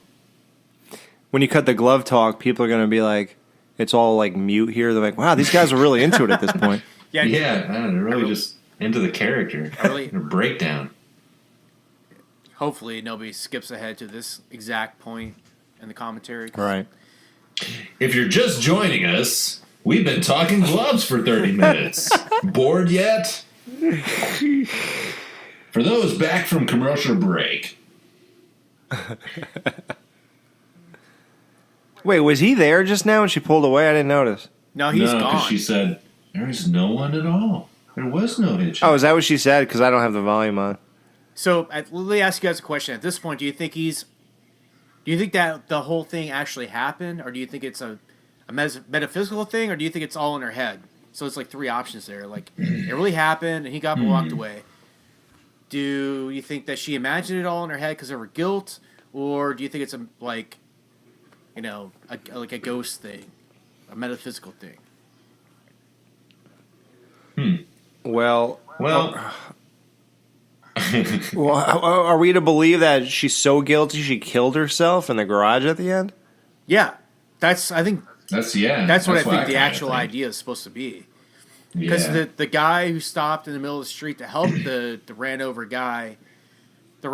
hobo in the middle of the segment was actually her husband. You're stuck on him being a hobo. Was actually her husband, right? So he comes home. So it had to happen. It's a moment of irony, I guess, But no, I mean, she actually ran him over, but did he? Oh, the rest of it. Yeah. Oh. Sorry, I'm dumb, dude. Can we go over this one more time? No, yeah, let's rewind 10 minutes. I don't think I explained that very well. She obviously ran over him, right? But then she... I mean, look at these gloves. Well, we're looking at all the bloodstains in the car. I guess that could still be her point of view. That's a good point. Yeah, that's true. There's a hole. I don't know. And her door is it missing? So she couldn't fill her car with the fumes, right? It was just oh no, there it is. Boy, I'm gonna stop talking. Go ahead, man. This is one of my favorite shots of the whole movie too. The tongue hanging out, fucking great. Yeah, he has his tongue in her ear. Oh, I've never noticed that because it's just like a mangled mess. I can never tell what the fuck that was. Looks like a vagina that time of the month. That's gross. That's really you can cut that. That's really fucked up. That's what you go to first, Matt. I mean, what the fuck? Yeah. Yeah, exactly. It's fucked up. Just cut me out of this altogether. I think it would be a lot better if I wasn't here. Yeah, I think I'm gonna not send him my track. Yeah, probably a good idea that we pretend this never happened, and yeah. But what's fucked up though is I never fucking realized that the husband was the guy who stopped in the middle of the street in the middle. I never all the times I've seen this, I never knew it was the same dude. Oh, well, she has the sign, so he's clearly a ghost or whatever attacking her. Wouldn't that have been better if blood covered the right half of the D and it said lover? Yeah. Because she had a secret lover. I mean, wouldn't that be more... Mm-hmm. I don't know. Dude, stop getting so deep on this fucking movie, man. I mean, come on. I'm trying to get as deep as you, man. I mean, he's going elbow deep. I'm going beyond skin color here.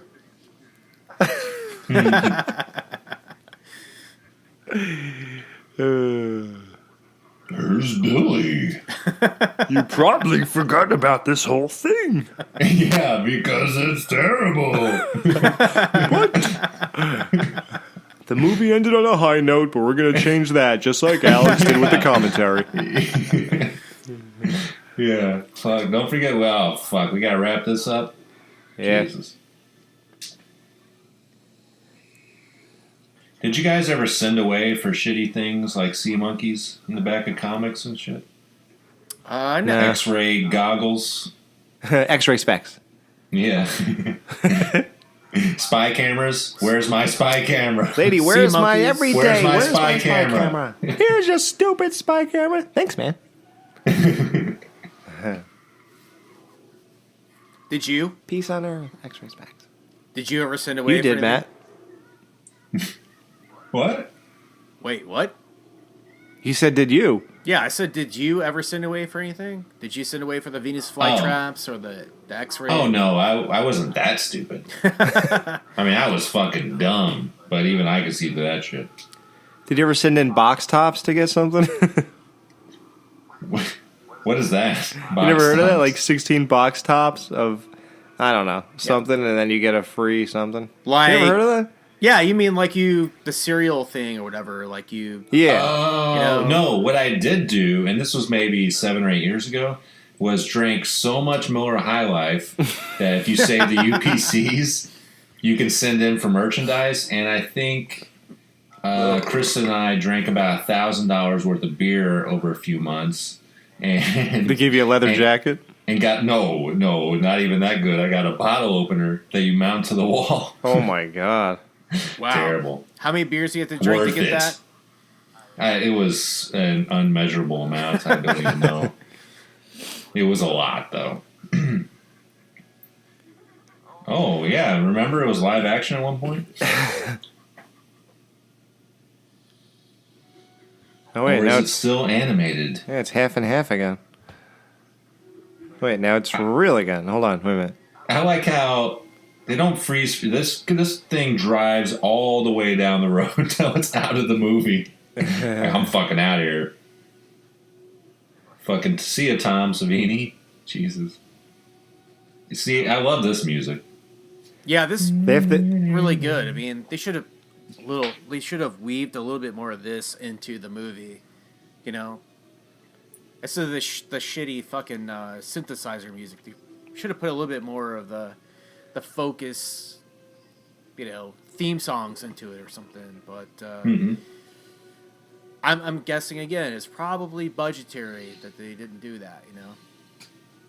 Is he still throwing those things? Yeah, he's spreading the good cheer of Creepshow. God, they're going to have to clean like 6 miles of Creepshow magazine. Fucking God damn it, Tom! We said stop 30 feet. fucking litter bugs, man. Litter bugs are the worst. Yeah, really. Yeah, Savini's just a consultant. And then they fired the special effects guy, so he had to step in and do that part. Something like that. I really sometimes wonder like what this movie would have been like if Savini had the full reign to direct it and direct all the special effects and everything. I'm going to go out on a limb here and say much better. I mean, especially that scalping scene. Dislike the movie, but yeah. I mean, when you look at his body of work, it could have added greatly to this film. With the same budget? Because he knew how to do shit cheaply. I mean, he grew up, working with Romero on the Dead movies and stuff, and he knew how to do stuff effectively, so, yeah. I agree. Too bad it didn't work out. What happened to this music? Yeah, now I'm fucking really jamming. Can't stop my leg from moving right now. Can I have this dance? You can lead. That's it. Motion picture number 28534. Creepshow 2, 1987. What do you guys think on a scale to 1 to 5? How would you rate it? Matt Wizzel. Rate it? Shit, that's really tough. But I like it more than I dislike it, so I'll say 3. I really like it, so I'll give it a 4 out of 5. 4 out of 5 is really good coming from you, I think. You're a little bit more critical, I think. I don't know, Yes, sometimes. Yeah. Depends on his mood. It's something interesting about you, Alex, is that you tend to take the counter popular opinion about things. So that's a good score from you. I would go same as you, a 4 out of 5. I don't think it's better than the first one, but it's a great movie. Especially it gets nostalgia points for me, and it's a fun fucking movie. And The Raft, I think, really carries this movie big time. I mean, that is like one of the best moments in horror I think ever, honestly. So it gets a lot of extra lift, for that. So. I would have gone 4 if it had like full frontal male nudity. Totally. Well, yeah, I can understand why you would feel that way. Yeah. Actually, I think it could use a little bit more actual real gore, like a little bit more hardcore something more visceral in there. It seems to be like trimmed back a little bit too much for a movie of this type. Yeah. I don't know if you guys agree with me or not, but I mean, it just. Oh, I agree completely. If they just pushed it like yeah. like 1 inch more over this way, it would have been a better movie, horror wise. But it's a great anthology movie. It's a lot of fun, and yeah, man, I can't complain about it. I can watch it over and over again. Although I want to take a break after watching it about fucking 500 times in the last month. So. Yeah, you have.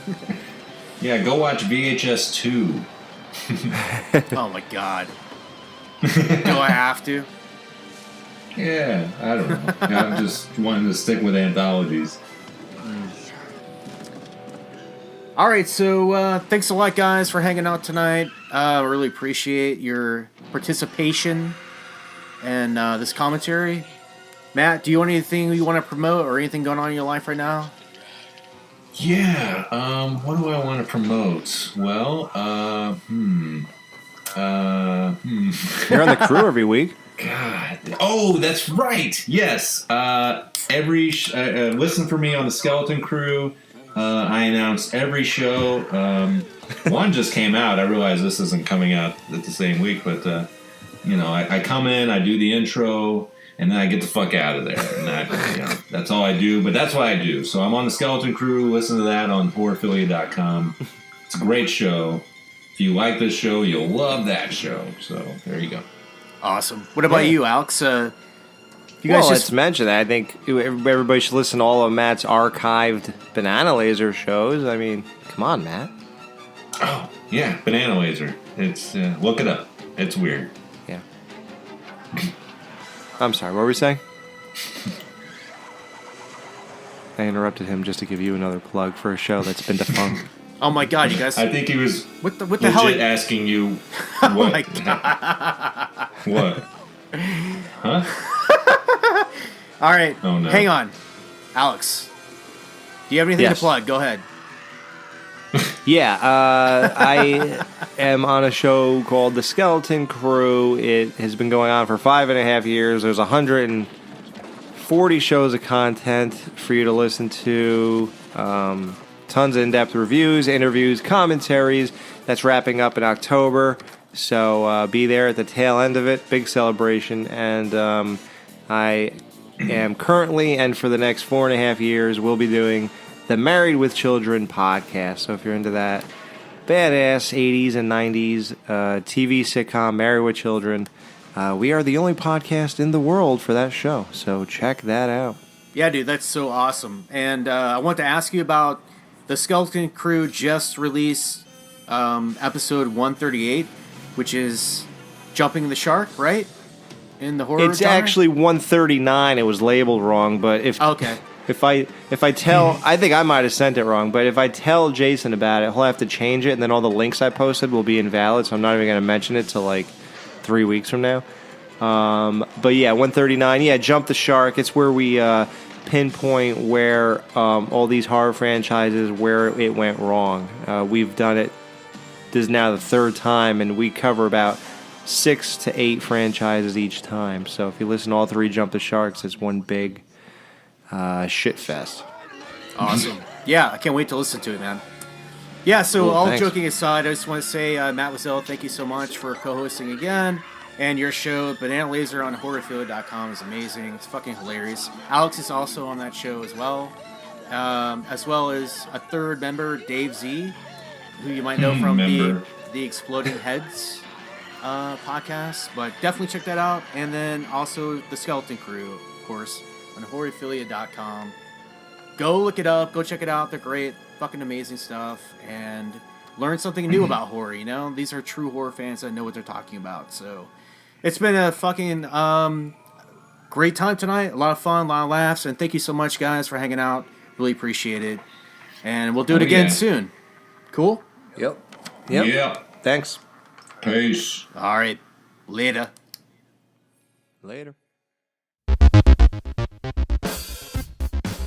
All right, guys, there you go. There's Creepshow 2, 1987. I hope you had a good time. I know we did.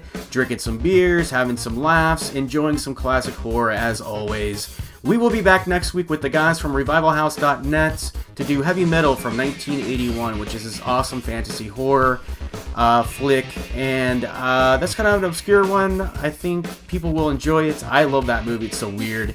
The guys from the Revival House don't do exclusively horror content, but they do some, and it's sort of a general pop culture podcast, and I really love what they do. They're fucking hilarious. So we are excited to have them on the show. Also, check out joshjamescreative.com, facebook.com/joshjamescreative. I do commissions and sell prints and whatnot, and just, check it out, see what you think. Also, check out the Banana Laser for Matt Wizzel and Alex Edwards. Also, the Skeleton Crew. You can find those exclusively at horrorphilia.com and just all over the internet in general. I know they're on iTunes as well. Check them out. They're fucking the best horror podcasting you can find on the internet for sure. And email us about the show at rratedhorror@gmail.com or facebook.com/rratedhorror channel. Let us know what you think. Let us know your suggestions. We love to have feedback, and if you suggest a movie, perhaps we'll do that one for you. So, until next time, as always, stay awesome and stay R-rated. Cheers. Rated R.